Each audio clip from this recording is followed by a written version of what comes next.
Shalom, Assalamualaikum warahmatullahi wabarakatuh. Perkenalkan, nama saya Putri David dengan NIM 2414201095. Saya dari Fakultas Keperawatan semester 1 akan mempresentasikan tugas UTS dari mata kuliah Ilmu Biomedik Dasar tentang jaringan otot dengan dosen pengampu NS Doni Sahensolar, Escape MCAS.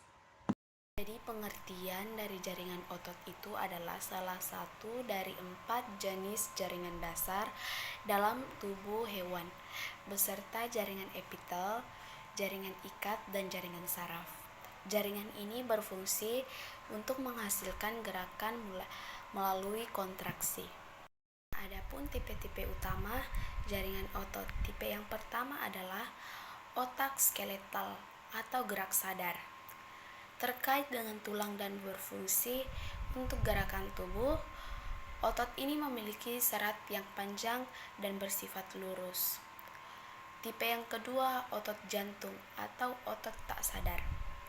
Hanya ditemukan di jantung dan bertanggung jawab untuk memompa darah. Otot ini memiliki serat yang bercabang dan bersifat otomatis. Tipe yang ketiga, otot polos atau otot tak sadar. Ditemukan di dinding organ dalam seperti usus dan pembuluh darah. Otot ini tidak memiliki garis melintang dan juga bekerja secara otomatis. Setiap jenis jaringan otot memiliki struktur dan fungsi spesifik yang memungkinkan tubuh untuk melakukan berbagai aktivitas. Struktur jaringan otot. Yang pertama, otot skelet. Terdiri dari serat otot yang panjang dan bersifat volunter. Seratnya memiliki garis melintang atau striasi dan terhubung ke tulang melalui tendon. Otot ini bertanggung jawab untuk gerakan tubuh. Yang kedua, otot jantung. Terletak di jantung dan memiliki struktur yang mirip dengan otot skelet, tetapi bersifat involunter. Otot ini juga memiliki striasi dan terhubung satu sama lain dengan sambungan khusus yang disebut diskus intercalaris. Yang ketiga, otot halus. Terdapat di dinding organ internal seperti usus dan pembuluh darah. Otot ini bersifat involunter dan tidak memiliki striasi dan bekerja secara otomatis untuk mengontrol berbagai fungsi tubuh. Adapun fungsi-fungsi utama dari jaringan otot, yang pertama gerakan. Otot skelet bertanggung jawab untuk gerakan tubuh, baik yang disengaja maupun refleks. Yang kedua, pemompa darah. Otot jantung memompa darah ke seluruh tubuh, menjaga sirkulasi darah yang efisien. Yang ketiga, pergerakan organ internal. Otot halus mengontrol pergerakan di dalam organ seperti usus dan pembuluh darah, membantu proses pencernaan dan sirkulasi. Yang keempat, postur dan stabilitas. Otot membantu menjaga postur tubuh dan stabilitas saat bergerak atau berdiri. Yang kelima, produksi panas.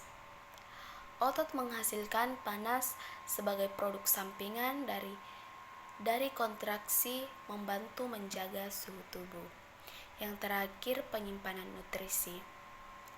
Beberapa otot juga berfungsi sebagai tempat penyimpanan glikogen yang dapat digunakan sebagai sumber energi. Masuk dalam jenis-jenis jaringan otot. Yang pertama, otot skelet. Bersifat volunter atau dapat dikendalikan secara sadar.